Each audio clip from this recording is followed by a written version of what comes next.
सुन मेरे बच्चे, जो कुछ भी हो रहा है वह सब उनके मुंह पर ही वापस आ रहा है। आज जो भी संदेश आ रहा है यह बहुत जरूरी है, बहुत बड़ा है। तुम्हें इसे गंभीरता से लेना होगा। यह कोई साधारण सूचना नहीं, कोई हल्की फुल्की बात नहीं, बल्कि एक गहन, एक अत्यंत महत्वपूर्ण रहस्योद्घाटन है जो तुम्हारे जीवन की दिशा को, तुम्हारे अस्तित्व के ताने बाने को एक नए सिरे से परिभाषित करने की क्षमता रखता है। इस संदेश की प्रत्येक ध्वनि, प्रत्येक शब्द, प्रत्येक अल्पविराम एक विशेष अर्थ रखता है, एक गहरा स्पंदन लिए हुए है जो तुम्हारे अंतर्मन तक पहुंचने को आतुर है। इसे कानों से नहीं, आत्मा से सुनना होगा। इसे मस्तिष्क से नहीं, हृदय से समझना होगा, क्योंकि जो घटित हो रहा है वह साधारण घटनाओं की श्रृंखला मात्र नहीं, बल्कि एक लौकिक न्याय का, एक कर्मफल का अकाट्य प्रदर्शन है। वे जिन्होंने कभी तुम्हारे मार्ग में कांटे बिछाने का सोचा था, जिन्होंने तुम्हारी उड़ान को सीमित करने के षड्यंत्र रचे थे, जिन्होंने तुम्हारी मुस्कान छीनने के लिए अपनी समस्त नकारात्मक ऊर्जा को एकत्रित किया था, आज वे स्वयं अपने ही बुने हुए जाल में उलझकर छटपटा रहे हैं। यह दृश्य किसी नाटक का अंश नहीं, यह तुम्हारे जीवन की वास्तविकता है जो अब उनके सम्मुख एक विकराल सत्य बनकर खड़ी है। उनकी हर चाल, हर कुटिल योजना, हर द्वेषपूर्ण विचार एक बूमरैंग की तरह, एक प्रतिध्वनि की तरह उन्हीं की ओर लौट आया है और उन्हें उसी पीड़ा, उसी असमंजस, उसी अंधकार में धकेल रहा है जो उन्होंने तुम्हारे लिए नियत किया था। यह कोई आकस्मिक घटना नहीं, यह ब्रह्मांड का संतुलन है। यह प्रकृति का नियम है कि जो जैसा बोता है वैसा ही काटता है। उनके द्वारा फेंके गए पत्थर अब उन्हीं के शीश महलों को खंडित कर रहे हैं। उनके द्वारा खोदे गए गड्ढे अब उन्हीं के पतन का कारण बन रहे हैं। सचमुच कोई तुम्हें देखकर, तुम्हारी इस अद्भुत, अविश्वसनीय यात्रा को देखकर, तुम्हारी इस अदम्य जिजीविषा को देखकर पूरी तरह हैरान है, स्तब्ध है, अवाक है। तुमने उन्हें जैसे किसी गहरे, अकल्पनीय सदमे में डाल दिया है। उनकी कल्पनाओं की सीमाओं से परे, उनके अनुमानों को ध्वस्त करते हुए तुम एक ऐसे प्रकाशपुंज के रूप में उभरे हो जिसने उनके अंधकारमय आकलन को चीर दिया है। बेचारे, वे बस तुम्हें देखकर ही दंग रह गए हैं। उनकी आंखों में अविश्वास का भाव तैर रहा है, उनके मस्तिष्क में प्रश्नों का तूफान उठ रहा है। यह कैसे संभव हुआ? यह तो हमारे अनुमान के विपरीत है। हमने तो इसे कमजोर समझा था, हमने तो इसे पराजित मान लिया था। ऐसे ही अनगिनत विचार उनके मनमस्तिष्क को मथ रहे होंगे। वे समझ नहीं पा रहे कि जिस व्यक्ति को उन्होंने परिस्थितियों के थपेड़ों में उलझा हुआ, हताश और निराश देखा था, वह आज इतनी दृढ़ता, इतने आत्मविश्वास, इतने तेज के साथ उनके सामने कैसे खड़ा है। तुम्हारी वर्तमान स्थिति, तुम्हारी ऊर्जा, तुम्हारा आभा मंडल, यह सब उनके लिए एक अबूझ पहेली बन गया है। उन्होंने शायद सोचा होगा कि उनके द्वारा उत्पन्न की गई बाधाएं तुम्हें तोड़ देंगी, तुम्हें झुका देंगी, तुम्हें अपने पद से विचलित कर देंगी। परंतु हुआ ठीक इसके विपरीत। तुमने हर बाधा को एक सीढ़ी बनाया, हर चुनौती को एक अवसर में परिवर्तित किया, हर नकारात्मकता को अपनी सकारात्मकता की अग्नि में भस्म कर दिया। यह रूपांतरण, यह कायाकल्प उनके लिए किसी चमत्कार से कम नहीं, और चमत्कार अक्सर उन्हें ही अचंभित करते हैं जो उनकी संभावना पर विश्वास नहीं करते। उनकी हैरानी स्वाभाविक है, क्योंकि उन्होंने तुम्हारे भीतर की उस असीम शक्ति को, उस दिव्य चिंगारी को कभी पहचाना ही नहीं। उन्होंने तुम्हें केवल बाहरी आवरण से आका, तुम्हारी आत्मा की गहराई को मापने का प्रयास ही नहीं किया। और अब जब तुम्हारी आत्मा अपने पूर्ण तेज के साथ प्रकट हो रही है, तो उनकी आंखें चौंधिया गई हैं। वे उस प्रकाश को सहन नहीं कर पा रहे। क्योंकि वे स्वयं अंधकार के आदी हो चुके हैं। तुम्हारा मौन भी उन्हें किसी सिंह गर्जना से अधिक भयभीत कर रहा है। तुम्हारी शांति भी उन्हें किसी तूफान से पहले की खामोशी लग रही है। वे समझ नहीं पा रहे कि तुम्हारे इस अप्रत्याशित उत्थान का तब उसे सबसे अधिक परीक्षाओं का सामना करना पड़ता है। लेकिन अब यह समय समाप्त हो चुका है। अब तुम्हारी सफलता का मार्ग स्पष्ट हो गया है। अब तुम्हें केवल अपने लक्ष्य पर ध्यान केंद्रित करना है और बिना किसी डर के आगे बढ़ना है। तुम्हारे पास जो आंतरिक शक्ति है वह तुम्हें हर परिस्थिति से उबारने में सक्षम है। जो लोग तुम्हारे विरुद्ध थे वे अब अपनी हार स्वीकार करने के लिए मजबूर होंगे।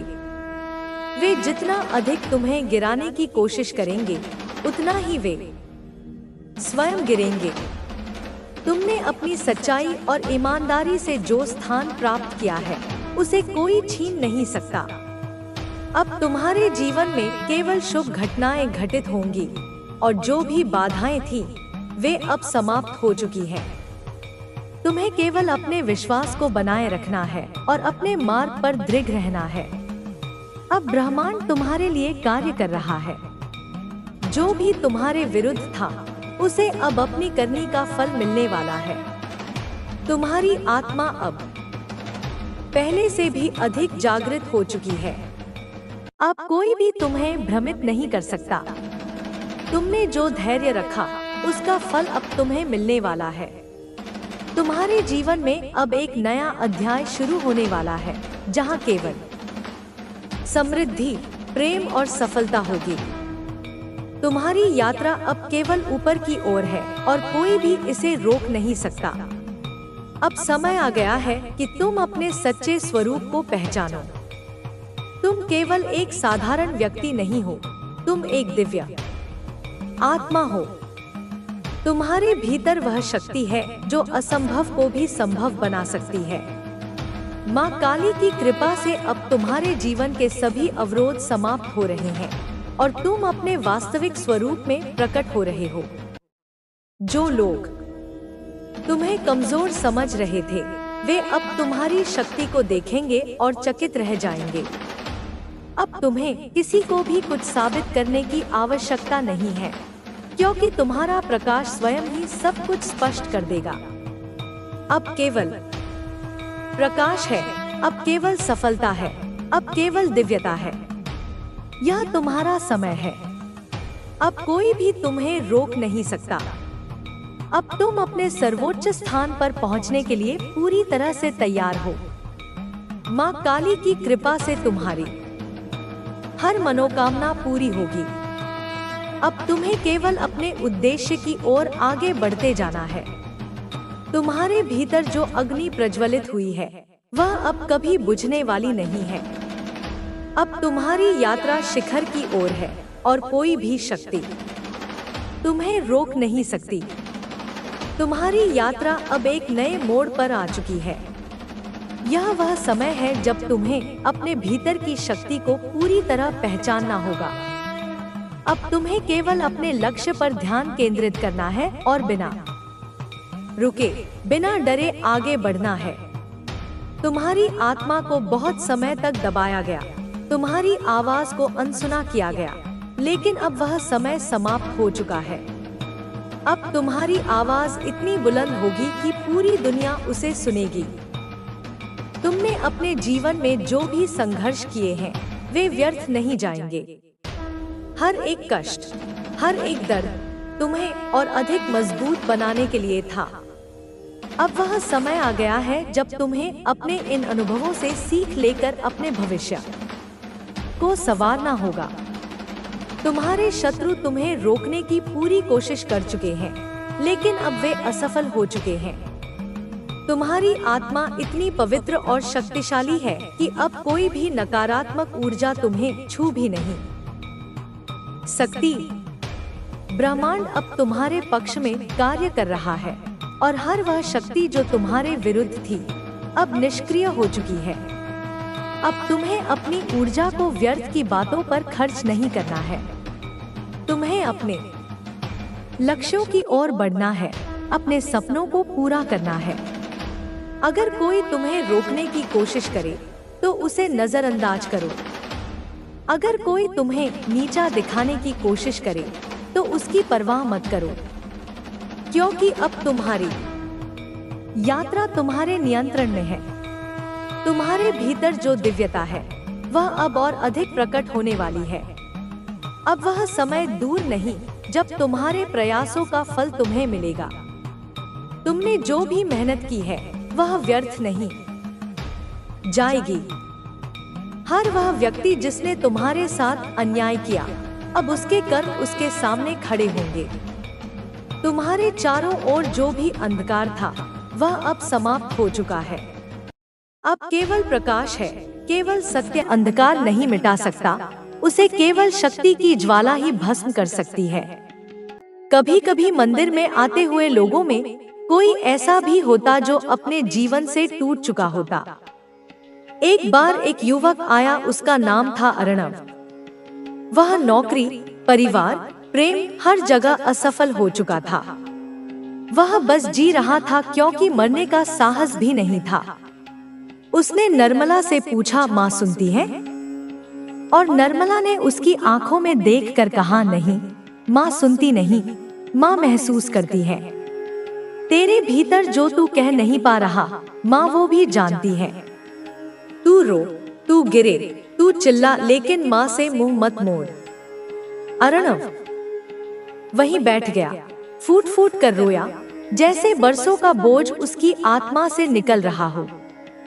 और उस दिन उसने पहली बार माँ काली की मूर्ति को देखा, पर वह पत्थर नहीं लगी, जैसे वह सांस ले रही थी, जैसे वह अर्णव के भीतर प्रवेश कर गई हो।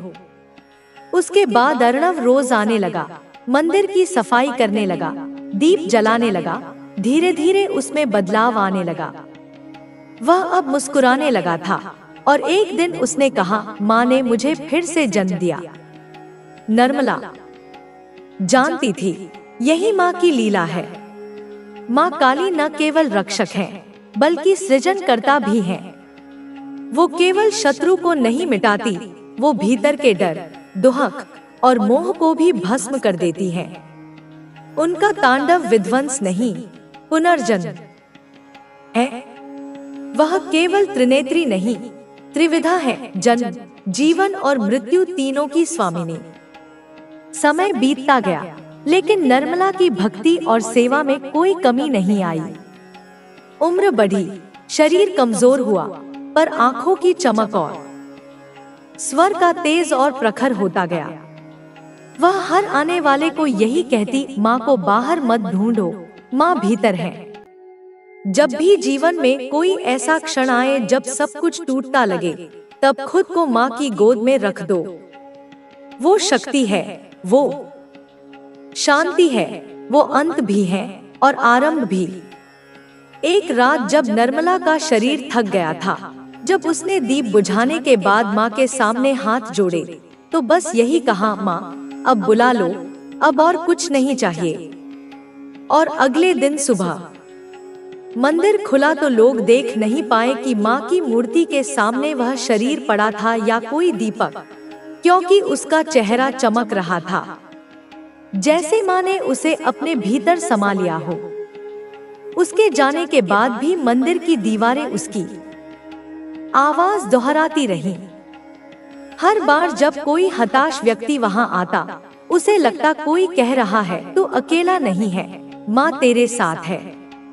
और यही विश्वास उस मंदिर को विशेष बनाता गया। वह जगह अब सिर्फ एक इमारत नहीं रही, वो शक्ति का केंद्र बन गई। माँ काली की उपस्थिति वहां हर पत्थर, हर फूल, हर जलते दीप में महसूस की जा सकती थी। माँ काली केवल पूजा की वस्तु नहीं है, वे चेतना है, आंदोलन है, एक ऐसी शक्ति जो तब प्रकट होती है जब मनुष्य सबसे अधिक टूटा होता है, जब जीवन के सारे द्वार बंद हो जाते हैं, तब माँ के चरण ही एकमात्र रास्ता बन जाते हैं। निर्मला और अर्णव जैसे लोगों के जीवन इस बात के साक्षी हैं कि माँ केवल तब नहीं आती जब हम उन्हें बुलाते हैं, माँ तब भी साथ होती हैं। जब हम चुप होते हैं, थके होते हैं, जब शब्द नहीं होते। भक्ति का अर्थ माँ से मांगना नहीं, माँ में खो जाना है। और जो खुद को माँ के चरणों में मिटा देता है, वही खुद को पुनः जन्म देता है। और यही सच्चा चमत्कार है।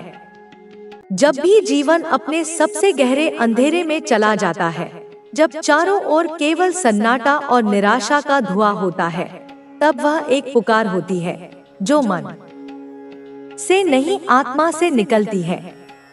वह पुकार किसी इंसान के लिए नहीं होती, वह पुकार शक्ति के लिए होती है। वह पुकार होती है माँ काली के लिए, जिनके चरणों में समर्पण मात्र से भीतर का सारा ज्वर शांत हो जाता है। माँ काली केवल विनाश की देवी नहीं है, वे उस शून्यता की अधिष्ठात्री हैं, जहाँ जाकर आत्मा को फिर से जन्म मिलता है। गांव में अब भी माँ के मंदिर में हर सुबह दीप जलते हैं और हर रात उनका तांत्रिक स्वरूप जागृत होता है। लोग अब केवल पूजा करने नहीं आते, वे माँ को अनुभव करने आते हैं। मंदिर की दीवारें आज भी निर्मला की कहानियाँ कहती हैं। कोई बूढ़ी दादी अपने पोते को बताती है कि किस तरह माँ ने पूरे गांव को डूब बचाया था। कोई युवती जो अपने जीवन के निर्णयों से भयभीत है, माँ की मूर्ति के आगे सिर झुकाकर कहती है, माँ मुझे दिशा दे दो। मंदिर अब केवल ईंट और पत्थर की इमारत नहीं है, वह आश्रय बन चुका है। एक दिन एक औरत आई, उसका नाम था सिया। उसका चेहरा बुझा हुआ था, आंखों में थकान थी, पर भीतर एक तूफान चल रहा था। वह माँ की मूर्ति के सामने बैठी और घंटों तक बिना कुछ कहे बस देखती रही। जब मंदिर में सब लौटने लगे, तब पुजारी ने उससे पूछा, बेटी कुछ मांगना है क्या? सिया ने कहा, माँ से कुछ मांगना नहीं है, माँ को खुद सौंपने आई हूँ। फिर वह वहीं बैठ गई और अपनी कहानी कहने लगी।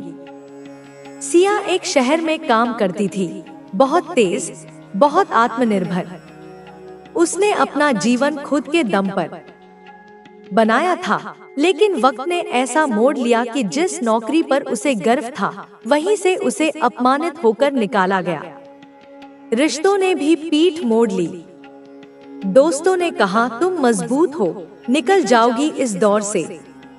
लेकिन सिया जानती थी कि यह सिर्फ शब्द हैं, अंदर जो टूट रहा है वह कोई नहीं देख पा रहा। वह भागी थी, शहर से, लोगों से, अपने आप से, और आप पहुंची थी माँ के द्वार पर। उसने कहा, माँ अब मैं नहीं जानती क्या सही है, क्या गलत है। मुझे बस इतना चाहिए कि मैं फिर से खुद को महसूस कर सकूं। माँ की मूर्ति ने कुछ नहीं कहा, लेकिन उस रात सिया को सपना आया। उसने देखा अंधेरे जंगल में वह अकेली चल रही है, चारों तरफ डर, जानवरों की आवाजें, कोई साथ नहीं। लेकिन जैसे ही वह गिरने लगती है, एक काली छाया उसके पीछे आ खड़ी होती है। वह डरती है, पर फिर महसूस करती है कि वह छाया उसे उठा रही है, उसकी पीठ पर हाथ रख रही है और कह रही है, चल, तुझमें अभी दम बाकी है। नींद खुली तो उसका शरीर कांप रहा था, लेकिन आंखों में आंसू नहीं, एक रोशनी थी। उसने मंदिर की सीढ़ियों पर बैठकर कहा, माँ तूने मुझे आवाज दी, अब मैं फिर से चलूंगी, लेकिन इस बार अकेली नहीं, तेरे साथ। ऐसे ही न जाने कितने लोग आए, जिन्होंने माँ से कुछ नहीं मांगा, बल्कि खुद को माँ को दे दिया, और बदले में पाया वह शक्ति जो शब्दों में नहीं बताई जा सकती, केवल जिया जा सकता है। वो साधक भी थे जो तांत्रिक साधनाओं में लीन हो माँ के विभिन्न स्वरूपों को जागृत करने की चेष्टा करते थे। एक साधक वेणुगोपाल वर्षों से हिमालय में तपस्या कर रहा था। वह माँ के दर्शन के लिए समर्पित था। उसने न कोई आसक्ति रखी, न कोई उद्देश्य, बस एक धुन थी, माँ काली को स्वयं देखना है। एक दिन जब उसने माँ का ध्यान करते करते अपनी सारी इंद्रियों को शून्य कर लिया, तब माँ प्रकट हुई, पर वैसी नहीं जैसी मूर्तियों में होती है। उनके नेत्रों से अग्नि नहीं, करुणा बह रही थी। उनका रूप भयावह नहीं, करुणामयी था।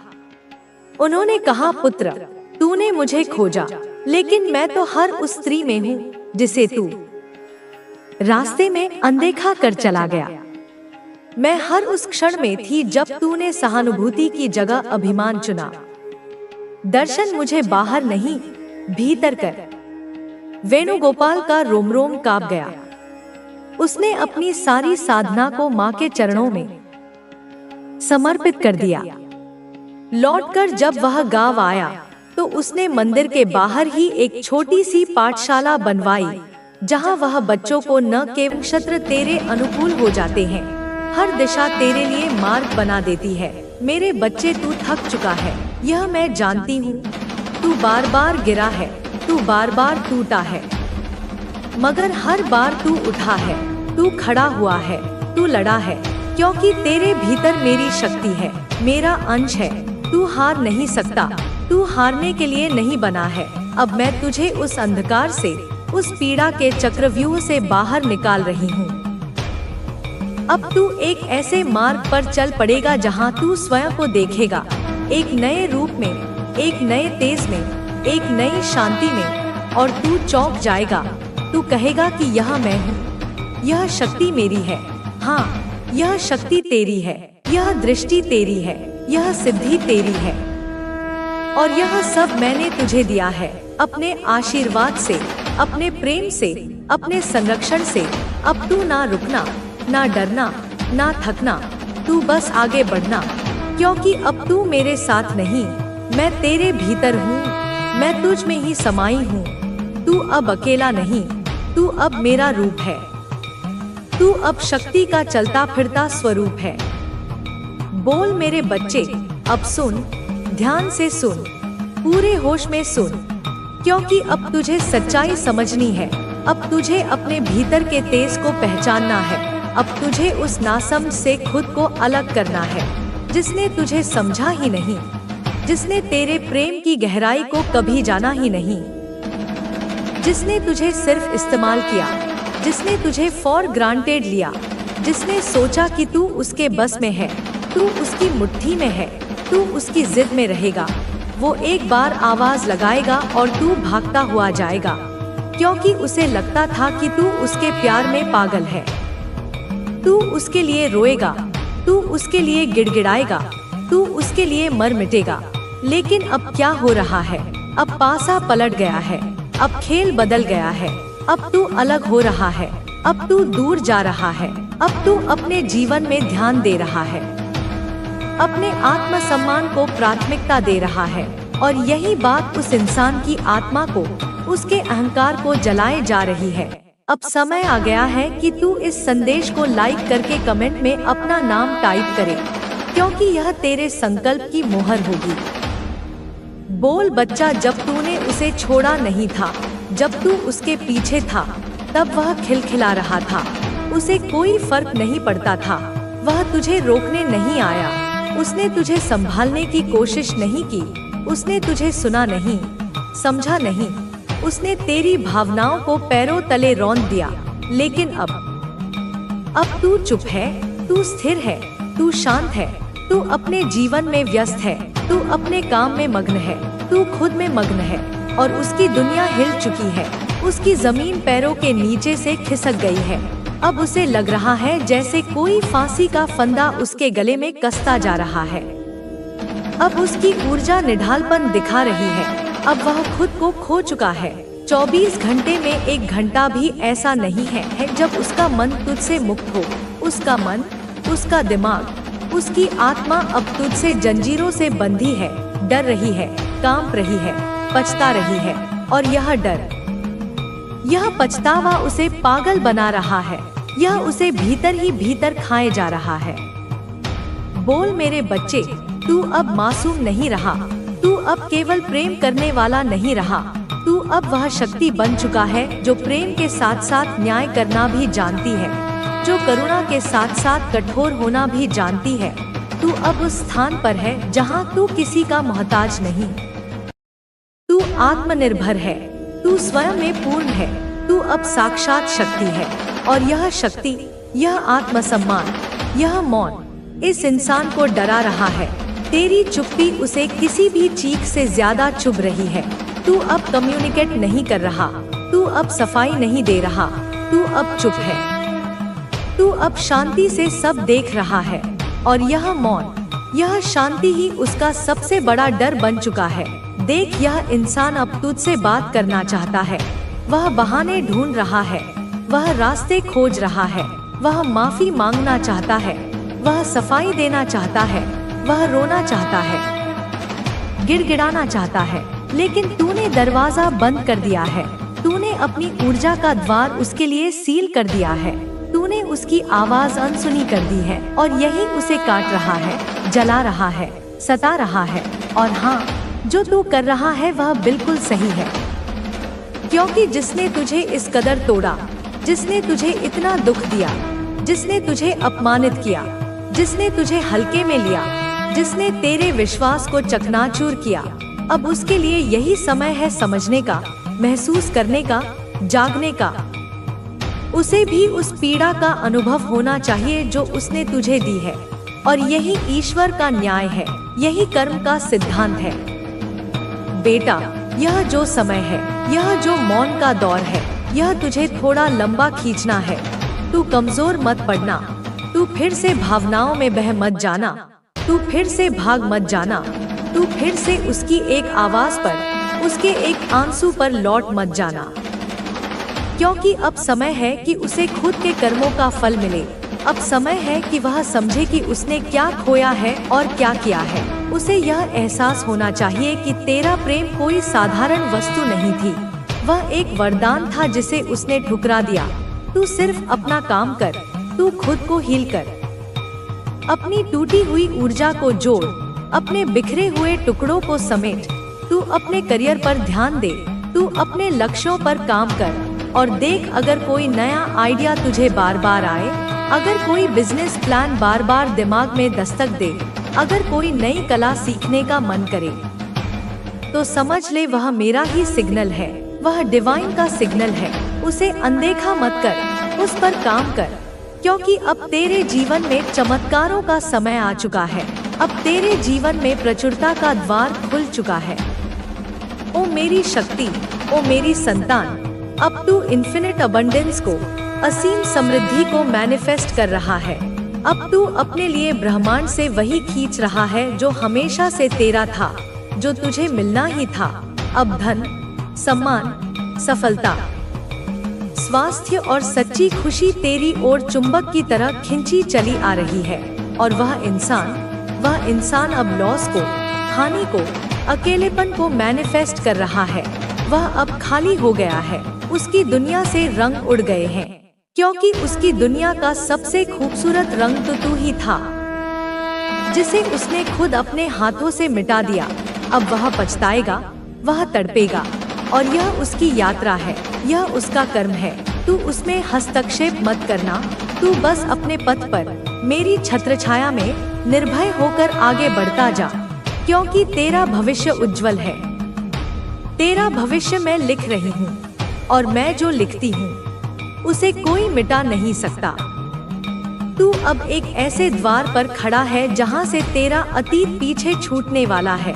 वह अतीत जिसने तुझे बहुत कुछ सिखाया, बहुत कुछ रुलाया, कभी गिराया, कभी तोड़ा, कभी धोखा दिया, कभी जकड़ा, लेकिन अब वह तेरे पीछे है, एक मृत सर्प की केंचुली की तरह जिसे तूने उतार फेंका है, एक बीते हुए युग की धूल की तरह जो अब हवा में विलीन हो चुकी है, एक स्वप्न की तरह जो भोर होते ही टूट गया।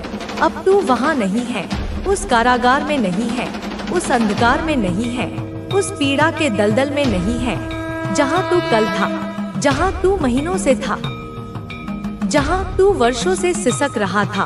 अब तू मेरे संरक्षण में है, मेरी छाया में है, और मेरी छाया कोई साधारण छाया नहीं है बेटा। यह कोई वृक्ष की ओट नहीं, यह कोई बादल का टुकड़ा नहीं, यह तो मेरे महाकाली स्वरूप का वह अभेद्य कवच है जिसके भीतर ब्रह्मांडों की शक्तियाँ भी प्रवेश करने से कांपती हैं। यह मेरी साड़ी का वो पल्लू है जिसके नीचे